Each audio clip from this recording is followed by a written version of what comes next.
হে জগতবাসী, আজ আমি শামীম আলী চিশতি আপনাদের সামনে কিছু আলোচনা নিয়ে আসলাম।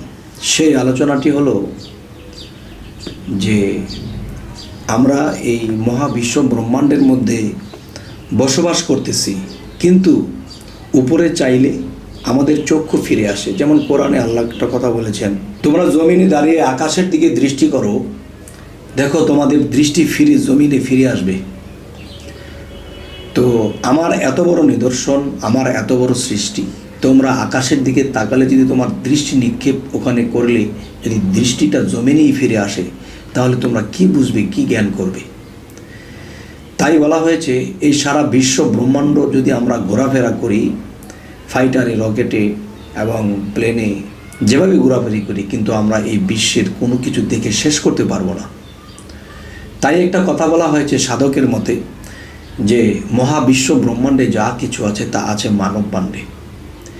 যাই হোক, আজকে সেই আলোচনায় যাব না। তবে আজকের আলোচনার যে একটা মূল একটা বিষয় আপনাদের সামনে তুলে ধরব, সেই আলোচনাটি হবে এই বিশ্ব ব্রহ্মাণ্ডের ভিতর এবং বাহিরে পরমাত্মা কে, বিবেক কে, এই নাম ধরিয়া যে কে আছে, এই নিয়ে কিছু তত্ত্ব আলোচনা করব ইনশাল্লাহ। তবে আজকের এই আলোচনাটি একটু মনোযোগ সহকারে শুনবেন, অবশ্যই আমাদের জ্ঞান লাভ হবে। আর সেই জ্ঞানের কথা কিন্তু আল্লাহ একটা কথা বলেছে যে জ্ঞানী ভক্ত বা জ্ঞানী ব্যক্তি আমার প্রিয়। যারা জ্ঞান খাটিয়ে নিজে চরিত্রবান হয় এবং মানুষের উপকার করে, সৃষ্টির উপকার করে, সেই ব্যক্তি আমার প্রিয়। তাহলে আমরা যে জ্ঞান অর্জন করব, সেই জ্ঞানের দ্বারা নিজে উপকৃত হই এবং অন্যকে আমরা উপকার করতে পারি। এই সমস্ত বিশ্ব ব্রহ্মাণ্ডের বাহিরে এবং ভিতরে পরমাত্মাটি আসলে কে এবং কি? এই পরমাত্মার মধ্যে আল্লাহ এক এবং ঈসা আলাইহিসসালাম এর কাছে পরমাত্মা এক এবং পরমাত্মার গুণ নিয়া ঈসা মসীহ এই জগতে প্রেরণ হইলেন, যাহাকে রূহ আল্লাহ বলা হয়। পরমাত্মাকেই রূহ বলা হয়। আর পরমাত্মার নাম ধরিয়া পরমাত্মার নাম ধরিবার কারণ হইল পরম আত্মাই মহাত্মা এবং মহাত্মাই সকল জীবের প্রাণ, সকল সৃষ্টিরও প্রাণ, সকল সৃষ্টিরও প্রাণ হইয়া এবং সমস্ত জীবের মাঝে বিলীন হইয়া আছে। সকল প্রাণীর মধ্যে পরমাত্মা বিলীন আছে ঠিকই, কিন্তু জাগ্রত না। যদি কোনো মানুষ জীব সাধনার দ্বারা জাগ্রত করতে পারে, তাহলে তাহার মধ্যে বিবেক জাগ্রত হয়। তখন ওই মানুষটি বিবেকের কথায় তাহার জ্ঞান চালায়। মনে যাহা কয় তাহা করে না, একমাত্র বিবেক এর কথায় চলতে থাকে।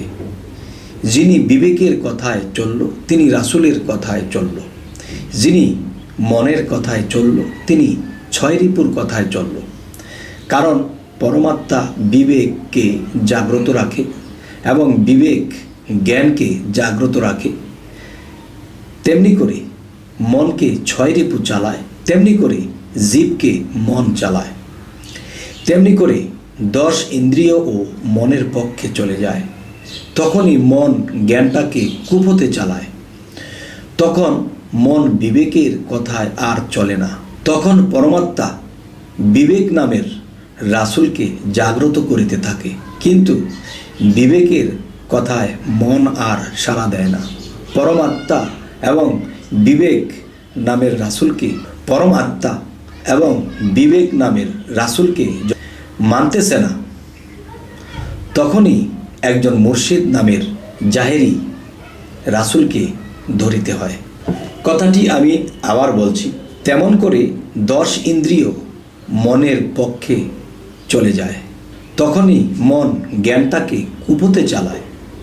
তখন মন বিবেকের কথায় আর চলে না। তখন পরমাত্মা বিবেক নামের রাসূলকে জাগ্রত করিতে থাকে, কিন্তু বিবেকের কথায় মন আর সাড়া দেয় না।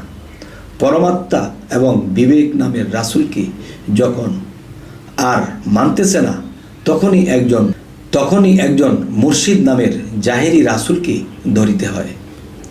সেই মুর্শিদ নামের জাহেরি রাসূল তখন ওই মানুষটিকে সাধনা দিয়ে শিখাইয়া দিল এবং এই সাধনা করে করে 10টি ইন্দ্রিয়কে দুর্বল করিল এবং সাথে সাথে জীব দেহটাকেও জীব আত্মাটাও দুর্বল হইয়া পড়িয়াছে। এখন এই মানুষটি সাধনা থামাইতেছে না। এখন দেখা যায় 6 রিপুর কথায় মন জীবকে নিয়া আগাইতে পারতেছে না। তখনই জীব নিশক্তির দুর্বলতার কারণে এখন মনের কথায় আর কাজ করতে পারে না।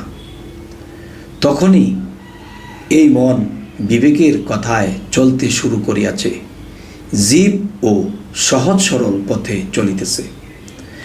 তাহলে আমি যে বিষয়টি বোঝাইতে চাইলাম সেটি হইল পরমাত্মার গুণ ক্ষমতার বিষয় ঈশা মহর্ষিকে দিয়ে বোঝানো হইল। বিবেক আমার রাসূল, তিনি শুধু আল্লাহর বন্ধুই নয়, তিনি আমাদেরও সকল ভালো কাজের পরামর্শকারী, তিনি আমাদেরও বন্ধু। এবং বিবেক নামের রাসূল সর্বসময়ই কাঁদিতেছে বান্দার মুক্তির জন্য। বিবেক নামের রাসূল আমার তোমার জন্য কাঁদে, আমিও কাঁদি, তুমিও কাঁদো। তবেই পরমাত্মাকে পেলেই আল্লাহকেই পাওয়া হবে। তবে আরও একটি কথা হইল, এই জগতে মানুষ যতই সাধনা করুক না কেন, যতক্ষণ না পর্যন্ত মনটাকে বৈরাগ্য ভাব না আনতে পারবে, ততক্ষণ পর্যন্ত সাধন সিদ্ধি লাভ করিতে পারিবে না। এই জন্যই বলা হয় সর্বত্যাগী অনুরাগী তিনি হন বৈরাগী। এই পৃথিবীতে কেউ যদি সাধনার মাধ্যমে আল্লাহকে পাইতে চায়, সে যেন সাধনার পাশাপাশি আল্লাহর কাছে আল্লাহকেই পাইতে চায়, বেশি সাহায্য চায় এবং চোখের পানির ও বহুমূল্য। হে জগতবাসী, আজকের এই বিষয়টি বলতে যাইয়া আমার ঠোঁট কেঁপে যায়, বলতে একটু কেমন লেগে যায়। জানি না আপনাদের এই আলোচনাটি কেমন লাগলো। অবশ্যই আজকের এই আলোচনাটা যদি কেউ বুঝতে চায়, তাহলে তিনি অবশ্যই বিবেকের কথাই চলবে। আর বিবেকের মধ্যেই মিশ্রণ হয়ে আছে রাসূল। আর এই রাসূল আমাকে পথ দেখায়। যখন আমরা বিবেকের কথা ছাড়া মনের কথায় চলে একটা খারাপ কিছু করে ফেলেছি, যখন লাঞ্ছনা বঞ্চনা হয়েছি, তখন আমার চোখে পানি আসে। তাহলে আমার চোখে পানি আসে, কে কাঁদলেও পরে আমার চোখে পানি আসলো? যখন আমার ভিতরে বিবেকের সাথে মিশ্রণ হয়ে রাসূল যখন কাঁদে, যারে তোকে তো না করেছিলাম, এই কাজটি করিস না, করার পরে কি হলো? তখন আমি আটকে গেলাম, লাঞ্ছনা বঞ্চনা হলাম। তখন সেই রাসূল নামের বিবেক যখন আমার মধ্যে বসে কাঁদে, তখন আমার চোখে পানি ঝরে। হে জগতবাসী, আজকের পর থেকে আমরা বিবেকের কথায় চলব, তাহলে রাসূলের কথায় চলা হবে। আর রাসূলের কথায় চলা হলে আল্লাহর কথায় চলা হবে। তখন কি হবে? আমাদের আর কোনো সমস্যা থাকবে না ইহকাল এবং পরকালে। তবে আজ আমি শামীম আলী চিশতি আপনাদেরকে এই কথাগুলো শুনিয়ে বলছি, আমাদের এই চ্যানেলের আলোচনা যদি আপনাদের ভালো লাগে তো অবশ্যই সাবস্ক্রাইব করে রাখুন, পরবর্তীতে আমাদের ভিডিওগুলো ছাড়ার সাথে সাথে যেন আপনাদের কাছে পৌঁছে যায়। তো আজ এই কথাগুলো বলে রাখবো। সকলেই ভালো থাকবেন। আল্লাহ হাফিজ।